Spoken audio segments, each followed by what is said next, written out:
CIA Black Vault break-in. Ernest, the bomb was actually meant to kill him.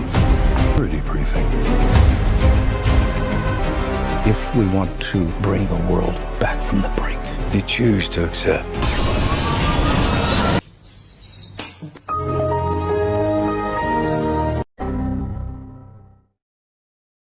Assalamualaikum warahmatullahi wabarakatuh.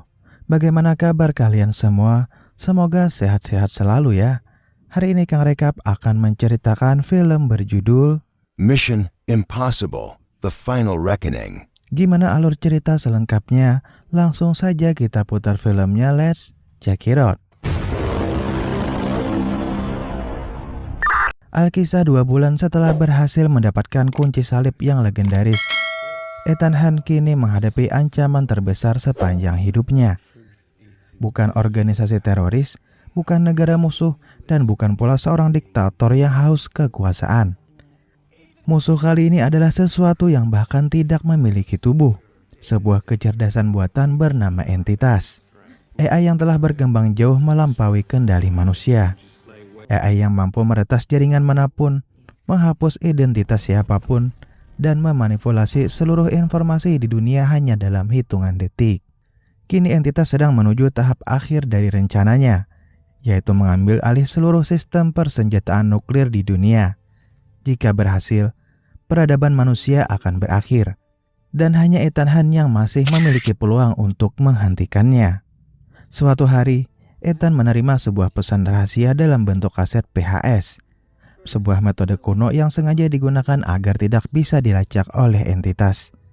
Pesan itu berasal dari Presiden Amerika Serikat Erika Sloan, wanita yang dulu pernah memimpin CIA dan mengenal Ethan lebih baik dibanding kebanyakan orang. Dalam rekaman tersebut, Erika mengucapkan terima kasih atas seluruh pengabdian Ethan selama 35 tahun terakhir. Sejak pertama kali direkrut menjadi agen IMF, sampai hari ini puluhan misi telah dia jalankan.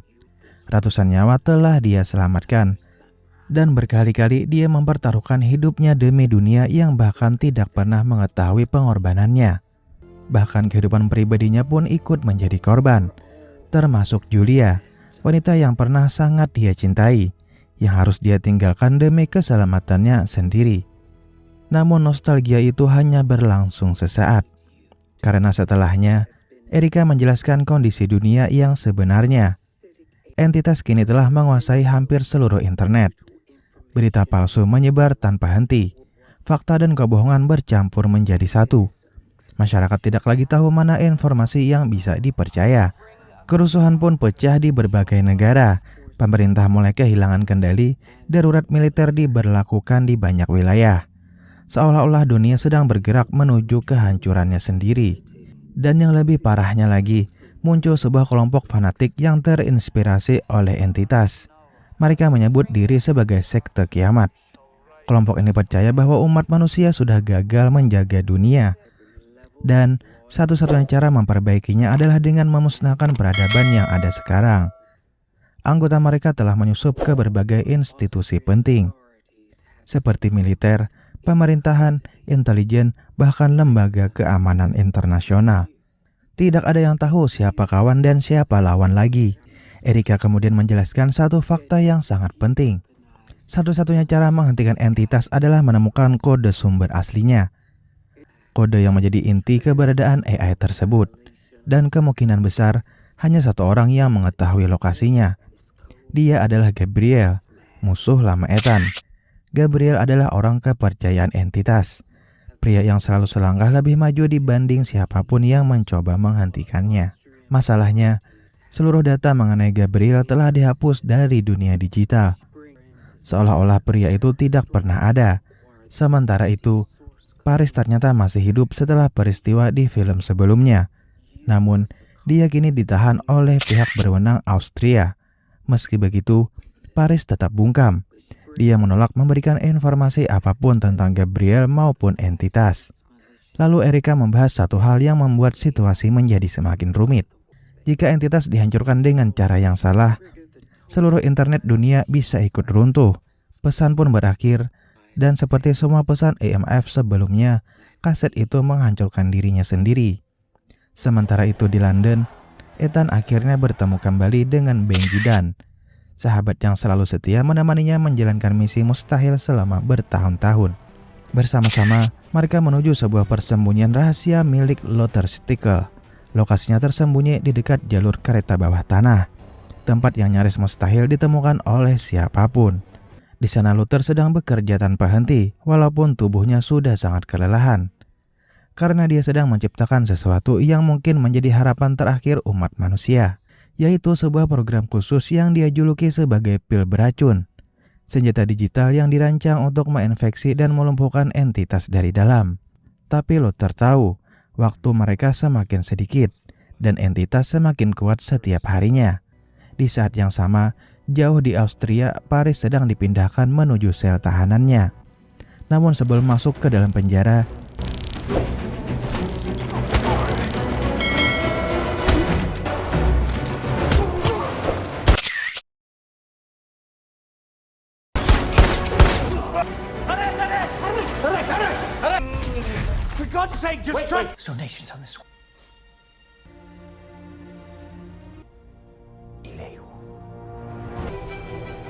petunjuk dari Paris akhirnya membawa Ethan menuju sebuah pesta eksklusif di Kedutaan Besar Amerika yang berada di London. Malam itu dipenuhi para diplomat, pejabat tinggi, dan orang-orang penting dari berbagai negara. Sekilas terlihat seperti acara biasa, tapi Ethan tahu Gabriel ada di sana. Sementara Benji berjaga di luar gedung untuk memantau situasi. Segalanya berjalan sesuai rencana, sampai dua agen rahasia tiba-tiba mengenali Ethan. Mereka langsung berusaha menangkapnya. Namun sebelum sempat bergerak lebih jauh, Grace muncul dari belakang. Dengan cepat dia merebut senjata dan alat komunikasi kedua agen tersebut. Ethan pun langsung memanfaatkan kesempatan itu, dan dua agen langsung tumbang dalam hitungan detik. Sejak kejadian di film sebelumnya, Grace kini resmi menjadi anggota IMF. Meski begitu, Ethan masih belum sepenuhnya yakin apakah wanita itu siap menjalani kehidupan sebagai agen lapangan. Grace kemudian menjelaskan bahwa dia mendapat perintah dari kepala IMF saat ini, yaitu Eugene Kittredge. Tugasnya sederhana, yaitu membawa Ethan kembali ke Amerika dan menyerahkan kunci salib kepada pemerintah. Namun sebelum mereka bisa membahasnya lebih jauh, tiba-tiba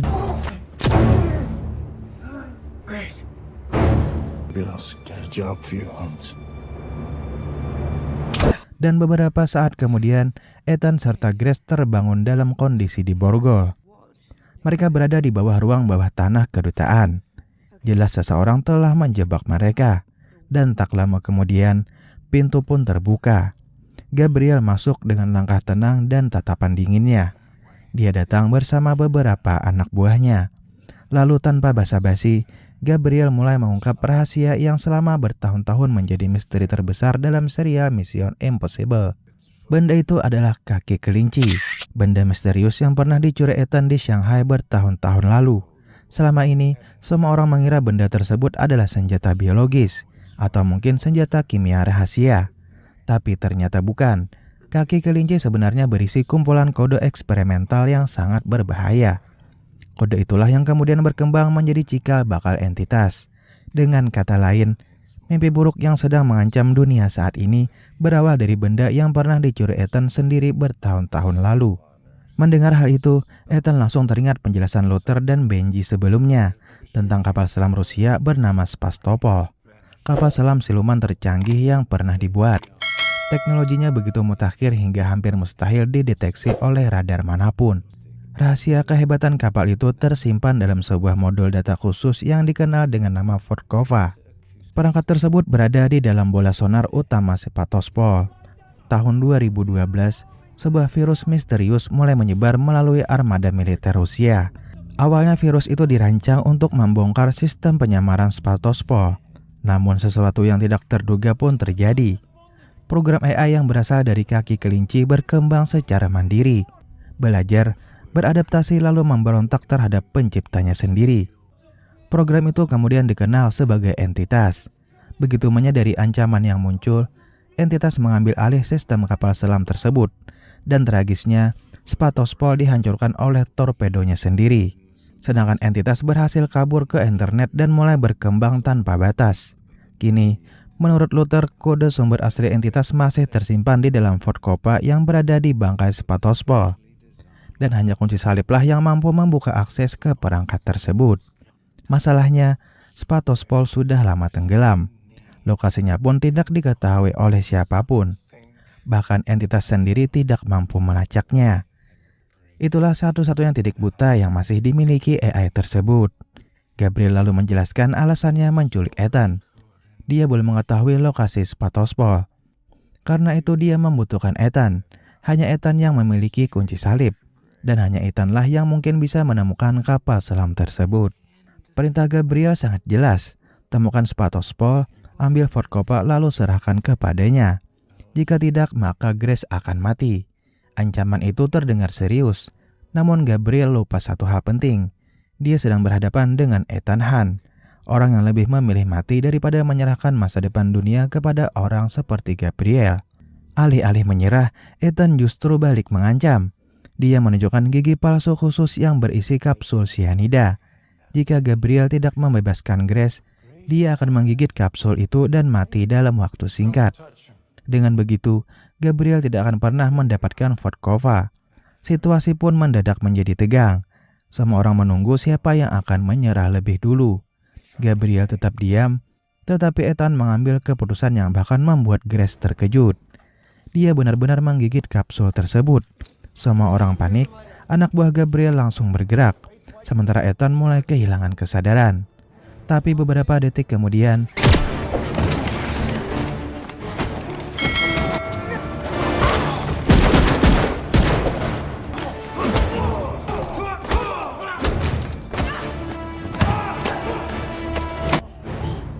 setelah Gabriel berhasil melarikan diri, Ethan dan timnya segera memeriksa kapsul misterius yang ditinggalkan di lokasi. Benda itu bukan sekedar alat komunikasi biasa, melainkan sebuah antarmuka khusus yang memungkinkan seseorang berinteraksi langsung dengan entitas. Tidak ada yang tahu apa yang akan terjadi jika Ethan masuk ke dalamnya. Namun mereka tidak memiliki banyak pilihan. Dengan penuh risiko, Ethan masuk ke dalam kapsul tersebut. Pintu tertutup perlahan, ruangan menjadi gelap gulita. Lalu suara itu muncul. Suara tenang, dingin, dan tanpa emosi. AI paling berbahaya di muka bumi akhirnya berbicara langsung kepada Ethan Hunt. Alih-alih mengancam, AI entitas justru menjelaskan prediksinya. Menurutnya, Ethan akan berhasil menemukan Spatospol. Ethan juga akan memperoleh Fort Copa yang berisi kode sumber asli dirinya. Dan pada akhirnya, Ethan akan membawanya ke sebuah tempat bernama Brankas Kiamat di Afrika Selatan. Sebuah fasilitas rahasia yang dibangun untuk melindungi pengetahuan umat manusia apabila dunia mengalami kehancuran besar. Di dalamnya terdapat server super canggih yang dirancang untuk bertahan dari perang nuklir, bencana global hingga runtuhnya peradaban. Tempat itu adalah benteng terakhir umat manusia, dan entitas ingin menjadikannya rumah barunya. Lalu entitas memberikan Ethan sebuah pilihan. Pilihan yang sebenarnya tidak ingin dia pilih. Jika Ethan membantu entitas masuk ke Brankas Kiamat, dunia akan dihancurkan oleh perang nuklir. Namun, entitas akan tetap bertahan hidup. Sebaliknya, jika Ethan menolak, maka entitas akan terus menyebarkan kekacauan di seluruh dunia selama bertahun-tahun. Membuat manusia saling membenci, saling membunuh, dan perlahan menghancurkan peradaban dari dalam.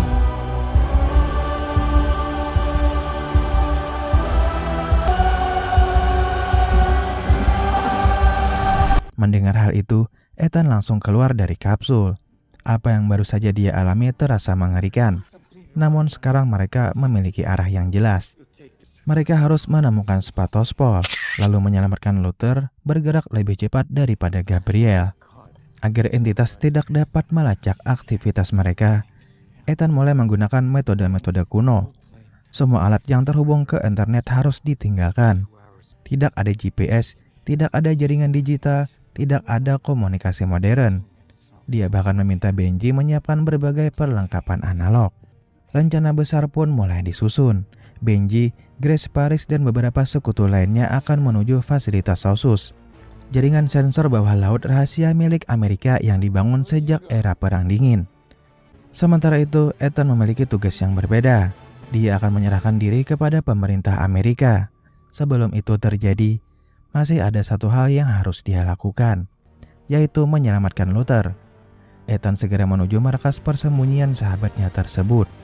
Namun, ketika tiba di sana, dia sadar bahwa dirinya sudah terlambat. Gabriel telah datang lebih dulu, markas itu telah berubah menjadi jebakan maut. Di tengah ruangan terdapat sebuah bom nuklir. Ledakannya cukup untuk menghancurkan sebagian besar kota London. Gabriel juga merampas pil beracun ciptaan Luther. Dan yang lebih parahnya lagi, seluruh sistem pengaman telah dirusak. Tidak ada cara mudah untuk menjinakkan bom tersebut. Ethan langsung berusaha mencari solusi, namun Luther menghentikannya. Dengan tenang dia menjelaskan kenyataan yang pahit. Tidak ada lagi cukup waktu. Seseorang harus tetap tinggal. Seseorang harus memastikan ledakan bom dapat dikurangi agar tidak memusnahkan London. Dan orang itu adalah dirinya sendiri. Ethan pun menolak. Dia terus mencari cara lain. Namun Luther sudah mengambil keputusan. Selama puluhan tahun mereka menjalankan misi bersama. Kini Luther tahu perannya telah berakhir. Dengan suara tenang, dia meminta Ethan untuk pergi.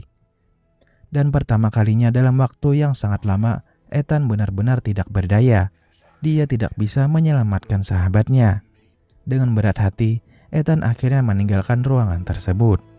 Meninggalkan sahabat yang telah menemaninya sejak awal perjalanan IMF.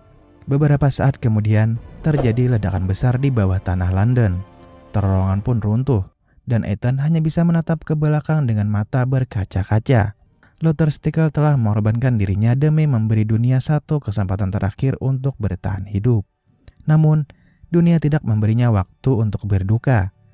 Kini Ethan harus menjalankan bagian paling berbahaya dari rencananya. Dia sengaja menyerahkan diri kepada pemerintah Amerika Serikat. Tak lama kemudian, Ethan diterbangkan menuju pusat komando darurat yang berada jauh di bawah Gunung Weather, Virginia. Salah satu fasilitas paling rahasia milik Amerika. Tempat yang dirancang untuk tetap beroperasi bahkan jika perang nuklir benar-benar terjadi.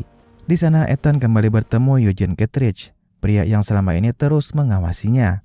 Dan mungkin satu-satunya pejabat yang memahami betapa sulitnya menghentikan entitas. Di ruang komando itu, para petinggi militer dan intelijen berkumpul. Mereka bahkan memutar kembali catatan-catatan lama mengenai Ethan Hunt. Daftar panjang operasi rahasia yang hampir mustahil dipercaya. Menyusup ke markas CIA, membobol Kremlin, menghentikan perang internasional, menghadapi organisasi bayangan, bahkan beberapa misi yang secara resmi tidak pernah terjadi. Ethan adalah satu-satunya orang yang mungkin bisa menyelamatkan dunia. Tak lama kemudian, Presiden Erika Sloan memasuki ruangan. Ethan langsung memanfaatkan kesempatan tersebut. Dia meminta satu hal yang sangat spesifik, yaitu akses ke kapal induk USS, dan seorang komandan yang bersedia mempercayainya tanpa banyak pertanyaan. Permintaan itu terdengar aneh, namun Erika memahami sesuatu yang tidak dipahami orang lain. Selama puluhan tahun, Ethan selalu berhasil menyelesaikan misi yang dianggap mustahil. Maka meskipun terlihat gila, dia memilih mempercayainya sekali lagi. Di saat yang sama, situasi dunia semakin memburuk. Inggris kehilangan kendali atas sistem nuklirnya. Jumlah negara yang masih bertahan semakin sedikit. Waktu terus berjalan dan kiamat terasa semakin dekat. Secara resmi, Erika memerintahkan Ethan untuk ditahan. Namun diam-diam, dia membantu semua kebutuhan yang diperlukan Ethan. Sebelum berpisah, Erika menyerahkan sebuah surat rahasia. Surat yang nantinya harus diberikan kepada komandan kapal induk. Tak lama kemudian, Ethan diterbangkan menuju kapal induk USS.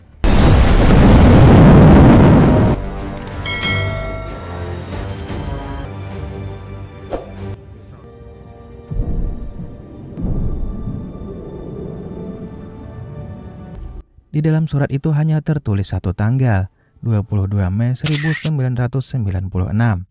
Tidak ada penjelasan lain. Namun ternyata tanggal itu memiliki arti khusus. Sebuah kode yang menunjukkan bahwa Ethan harus dipercaya sepenuhnya, tanpa pertanyaan dan tanpa keraguan. Setelah mendapatkan kepercayaan sang kapten, Ethan akhirnya menjelaskan sebagian rencananya. Target mereka adalah Spatospol, namun mereka masih belum mengetahui lokasi tepatnya. Karena itu semua bergantung pada Benji dan timnya.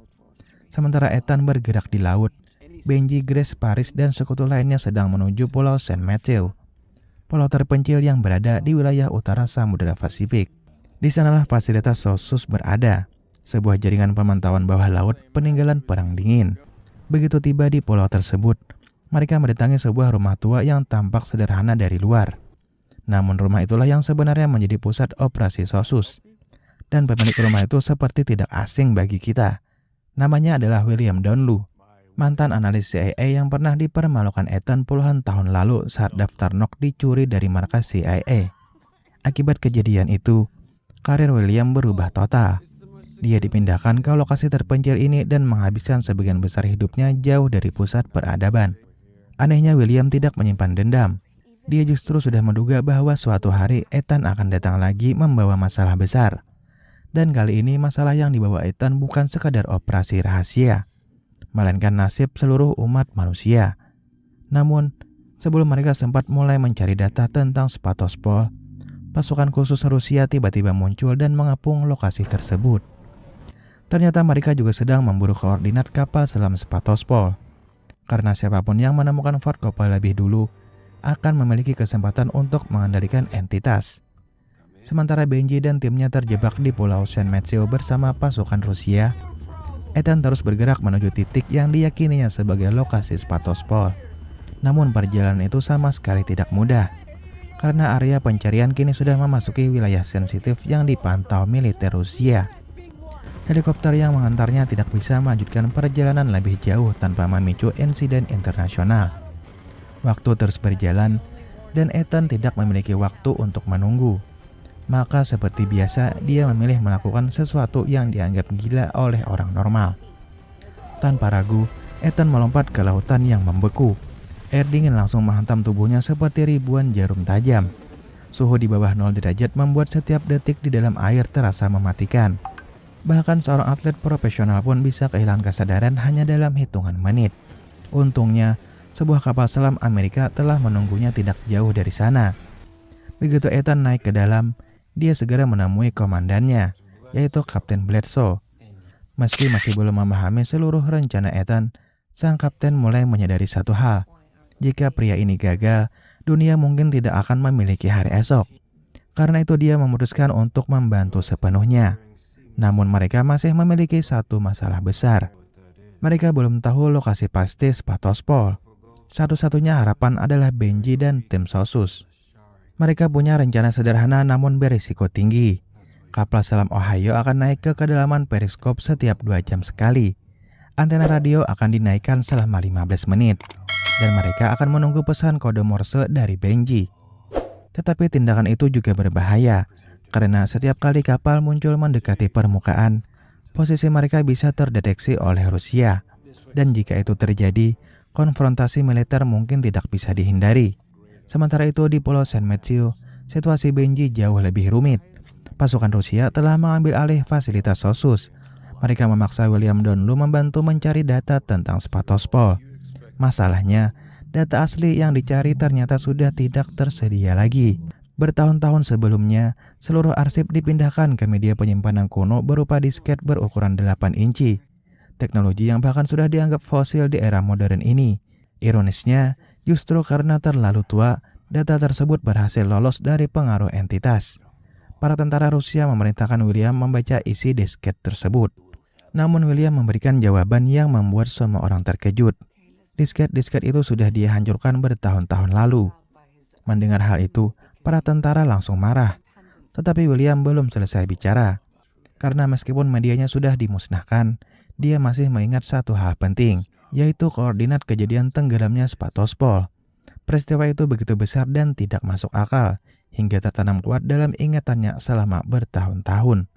Diam-diam, William mulai menuliskan koordinat tersebut di secari kertas. Namun dia harus melakukannya tanpa diketahui pasukan Rusia. Kesempatan itu datang ketika dia meminta istrinya keluar rumah dengan alasan memberi makan anjing. Padahal sebenarnya, dia sedang mengirimkan koordinat rahasia kepada tim Ethan. Grace ikut menemani sang istri keluar rumah, sementara seorang tentara Rusia membuntuti mereka dari belakang. Di sisi lain, Ethan mulai mempersiapkan bagian paling berbahaya dari misi ini, yaitu penyelaman menuju Sevastopol. Para teknisi menjelaskan kondisi yang akan dihadapi. Kedalaman ekstrim, tekanan air yang mampu menghancurkan tubuh manusia, suhu yang mematikan, dan waktu oksigen yang sangat terbatas. Begitu mencapai bangkai kapal selam, Ethan hanya memiliki waktu singkat untuk menemukan Vodkova. Lalu dia harus kembali ke permukaan sebelum tubuhnya mengalami kerusakan fatal akibat tekanan. Jika terlambat, dia akan mati. Tetapi Ethan bahkan tidak mempertimbangkan untuk mundur, karena di dalam Spatospol tersimpan satu-satunya kesempatan untuk menyelamatkan dunia. Tak lama kemudian, kapal selam Ohio kembali naik ke dalam periskop. Semua orang menunggu dengan tegang. Lalu tiba-tiba, sinyal kode Morse mulai masuk. Benji berhasil mengirim koordinat. Namun, pada saat yang sama, pasukan Rusia juga menangkap sinyal itu. Mereka kini ikut mengetahui lokasi target. Perburuan menuju Spatospol resmi dimulai. Untungnya, William telah memikirkan hal itu sebelumnya. Koordinat yang dia kirim sengaja dibalik. Bagi orang biasa, data tersebut terlihat benar. Namun Ethan langsung menyadari trik itu. Dia memahami pesan tersembunyi William dan mengetahui lokasi sebenarnya. Sementara Rusia justru bergerak ke arah yang salah. Sebuah langkah cerdas yang memberi mereka sedikit keunggulan.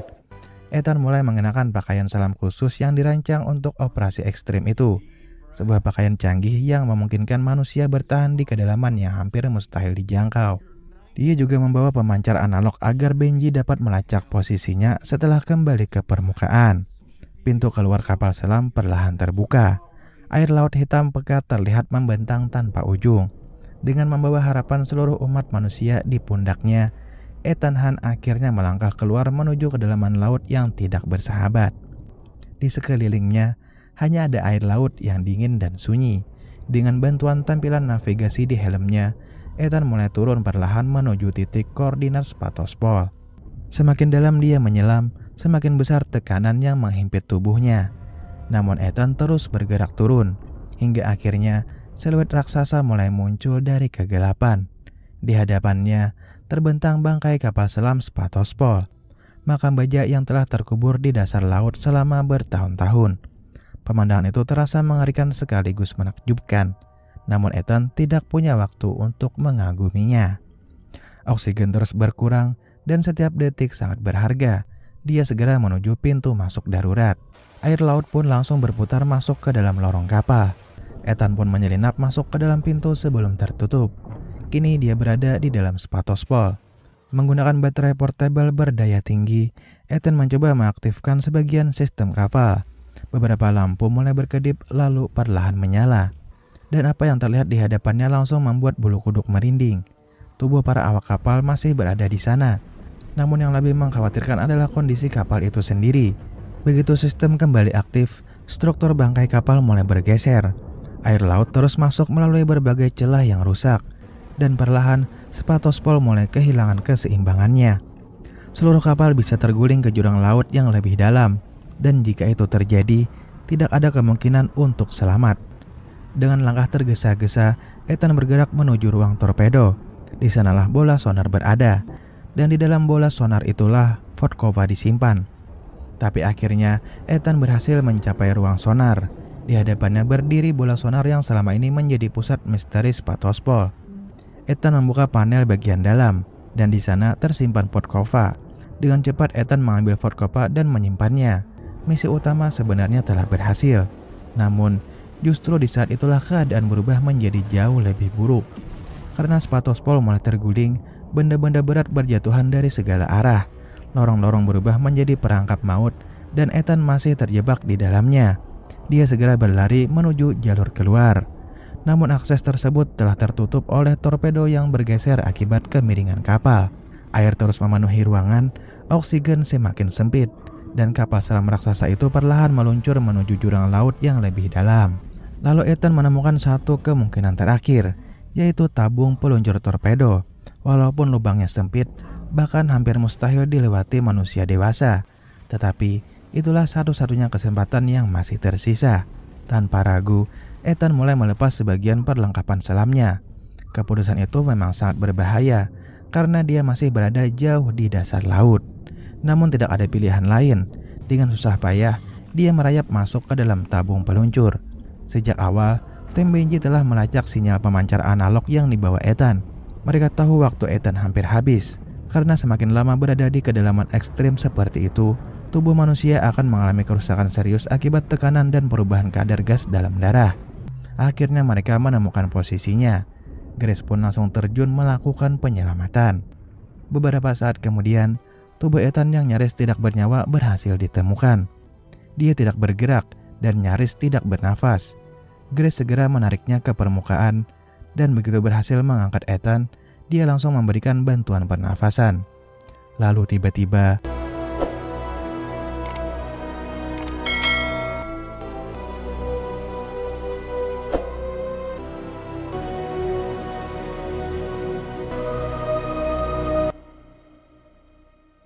tubuh Ethan telah mengalami tekanan luar biasa selama berada di dasar laut. Jika tidak segera ditangani, dia bisa meninggal meski sudah berhasil kembali ke permukaan. Karena itulah Benji segera memasukkannya ke dalam ruang dekompresi portable yang sebelumnya telah mereka siapkan. Di sanalah Ethan perlahan dipulihkan. Sementara itu, untuk pertama kalinya mereka dapat melihat Fort Kova secara langsung. Benda kecil yang menjadi kunci seluruh konflik ini akhirnya berada di tangan mereka. Grace memandang benda tersebut dengan tatapan penuh keraguan. Apa yang harus mereka lakukan dengan kekuatan sebesar itu? Jika digunakan dengan benar, mungkin entitas dapat dikendalikan untuk memperbaiki dunia. Mungkin seluruh kekacauan yang sedang terjadi dapat dihentikan. Namun Ethan langsung menolak pemikiran tersebut. Dia telah melihat terlalu banyak orang yang hancur karena kekuasaan. Terlalu banyak pemimpin yang awalnya berniat baik, namun akhirnya berubah ketika mendapat kendali terlalu besar. Menurut Ethan, tidak ada manusia yang pantas memiliki entitas, termasuk dirinya sendiri. Mereka masih membutuhkan satu hal yang sangat penting, yaitu pil beracun ciptaan Luther. Masalahnya, perangkat tersebut sekarang berada di tangan Gabriel, dan Ethan tahu persis kemana Gabriel akan pergi, yaitu ke fasilitas super rahasia yang berada di Afrika Selatan bernama Brankas Kiamat. Karena hanya tempat itulah rencana besar entitas dapat diwujudkan sepenuhnya. Maka perjalanan terakhir pun dimulai. Mereka semua bergerak menuju Afrika Selatan. Di saat yang sama, kondisi dunia semakin mendekati kehancuran total. Sistem nuklir Rusia jatuh ke tangan entitas, dan tak lama kemudian, Tiongkok juga kehilangan kendali. Negara-negara besar satu persatu tumbang. Kini, hanya Amerika Serikat yang masih bertahan.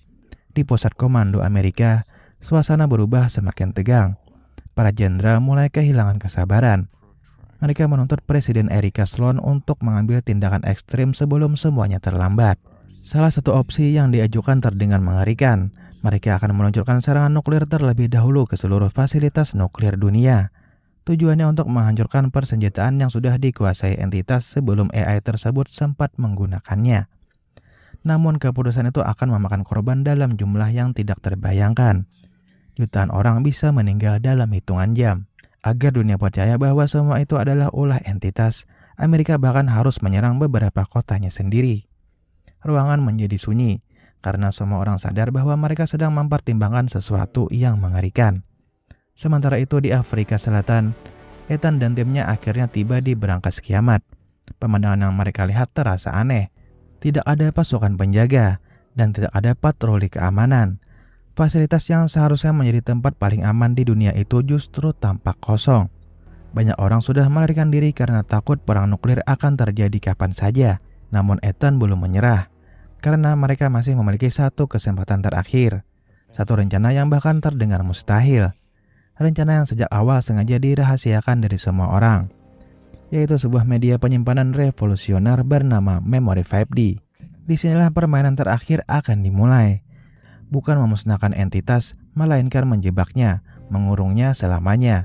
Untuk itulah Luther menciptakan pil beracun, sebuah program khusus yang mampu menginfeksi inti sistem entitas. Namun itu saja belum cukup. Mereka membutuhkan sebuah penjara digital yang mampu menahan AI tersebut setelah terinfeksi. Dan itulah fungsi Memory 5D. Masalahnya, proses tersebut harus dilakukan dengan presisi yang nyaris mustahil. Setelah entitas masuk ke dalam sistem Brankas Kiamat dan terinfeksi pil beracun, AI itu harus dipindahkan ke Memory 5D. Lalu perangkat tersebut harus dicabut tepat pada sepersekian detik yang sempurna. Karena menurutnya, hanya ada satu orang yang mampu melakukan tugas itu. Orang itu adalah Grace. Sebagai mantan pencuri profesional, Grace memiliki refleks dan ketepatan yang luar biasa. Sementara itu di berangkas kiamat, Ethan menyerahkan senjatanya kepada Benji, lalu berjalan sendirian menuju ruang server utama. Karena dia tahu Gabriel pasti sudah menunggunya di sana. Dan benar saja, di tengah lorong menuju inti fasilitas, Gabriel muncul dari bayangan dan seolah sudah mengetahui seluruh langkah Ethan. Namun yang membuat situasi jauh lebih mengerikan adalah di belakangnya ada sebuah bom nuklir. Selain bom nuklir, Gabriel juga telah menyiapkan pesawat tua tanpa sistem elektronik modern. Pesawat yang hampir mustahil diretas atau dideteksi oleh entitas. Itulah kendaraan pelariannya setelah memperoleh kendali penuh atas AI tersebut. Meski mengetahui semua ancaman itu, Ethan tetap berjalan maju. Tidak ada rasa takut di wajahnya, dia bahkan menyerahkan Podkova kepada Gabriel sesuai rencana. Tindakan yang membuat semua orang terkejut. Ethan tampak benar-benar menyerah. Sayangnya, situasi mendadak berubah kacau. Kittredge tiba-tiba muncul bersama sejumlah agen bersenjata. Dia berhasil melacak lokasi Ethan dan memutuskan untuk ikut campur. Kedatangannya membuat keseimbangan yang rapuh langsung hancur. Gabriel mulai curiga, anak buahnya pun mengangkat senjata. Agen-agen IMF juga bersiap. Dan di tengah ketegangan itu, timer bom nuklir terus menghitung mundur. Situasi di berangkas kiamat berubah menjadi kekacauan total.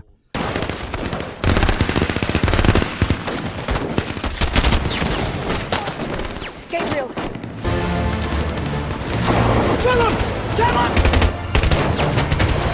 Sementara itu, Gabriel mulai bergerak. Dia tidak lagi peduli dengan pertempuran di sekitarnya. Yang dia inginkan hanya satu, yaitu menguasai entitas sebelum siapapun sempat menghentikannya. Menyadari bahaya itu, Ethan langsung mengajar Gabriel. Namun Gabriel sudah lebih dulu menuju pesawat tua yang telah dia siapkan sebagai kendaraan pelarian. Tanpa berpikir panjang, Ethan berlari menuju pesawat lain yang berada di dekat landasan.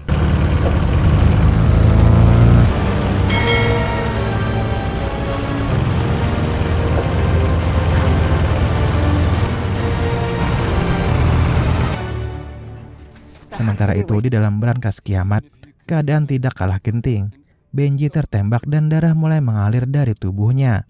Namun dia menolak menyerah. Meski kesakitan, Benji tetap bertahan untuk membantu menyelesaikan misi.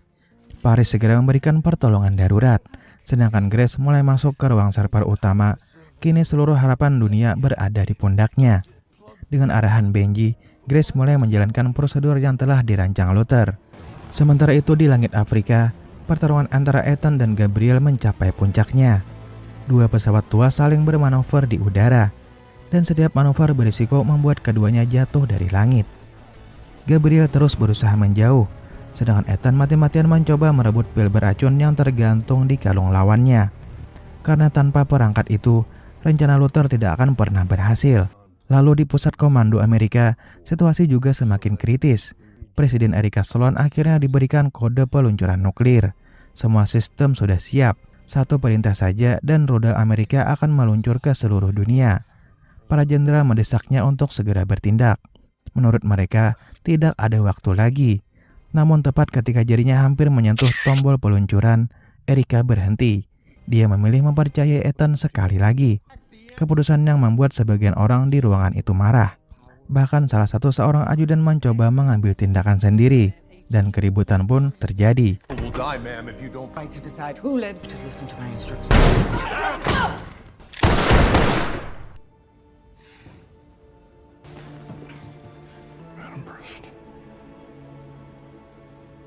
Di saat yang sama, hal yang paling ditakutkan akhirnya terjadi. Entitas berhasil menguasai sistem nuklir Amerika Serikat. Kini, seluruh persenjataan nuklir dunia berada di bawah kendalinya. Hitung mundur menuju kiamat memasuki detik-detik terakhir. Kembali ke udara, pesawat Ethan mulai mengalami kerusakan akibat manuver ekstrim.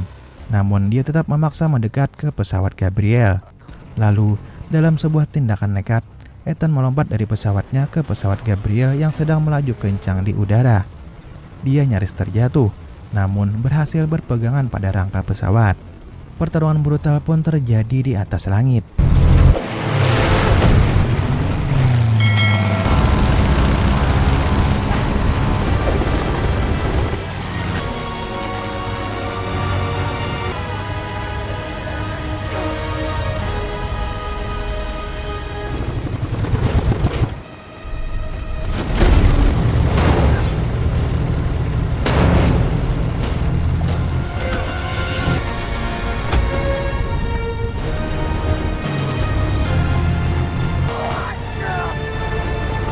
Sementara itu di ruang server, lampu indikator mulai berubah warna.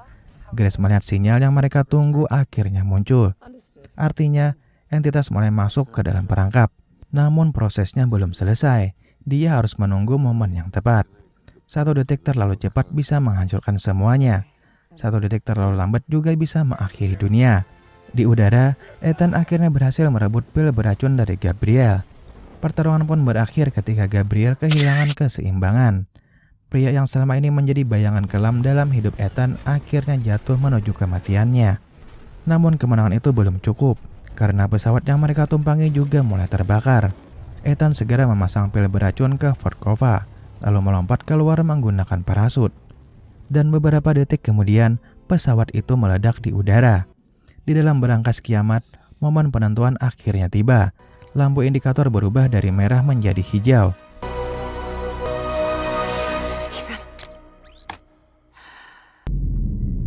Seketika transfer terputus, dan entitas menghilang dari jaringan dunia. Tidak lagi berada di server, tidak lagi berada di internet, dan tidak lagi memiliki akses ke sistem nuklir global. AI paling berbahaya yang pernah diciptakan manusia akhirnya terkurung di dalam memori 5D. Pada saat yang hampir bersamaan, Bill dan timnya berhasil menjinakkan bom nuklir. Mereka selamat hanya beberapa detik sebelum ledakan bisa mengguncang fasilitas.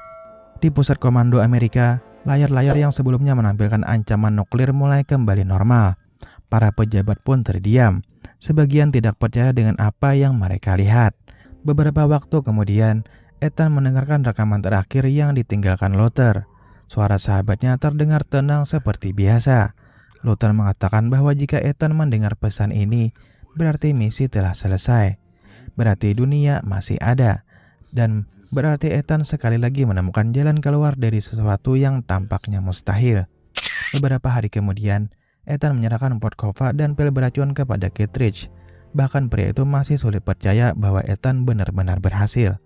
Lalu di London, Ethan bertemu kembali dengan Benji, Grace, Paris, dan rekan-rekannya yang berhasil selamat. Tanpa banyak kata, Grace menyerahkan sebuah kotak hitam kecil kepada Ethan. Di dalamnya terdapat memori 5D, dan di dalam memori 5D itulah entitas kini terkurung.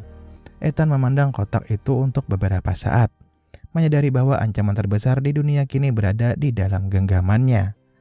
Lalu mereka berpisah ke arah masing-masing, dan film pun berakhir. Gimana menurut kalian tentang alur ceritanya? Kami memohon maaf jika masih banyak kekurangan. Silahkan drop kritik membangun di kolom komentar. Jangan lupa like jika suka dan subscribe untuk recap film action menarik lainnya. Assalamualaikum and see you next time.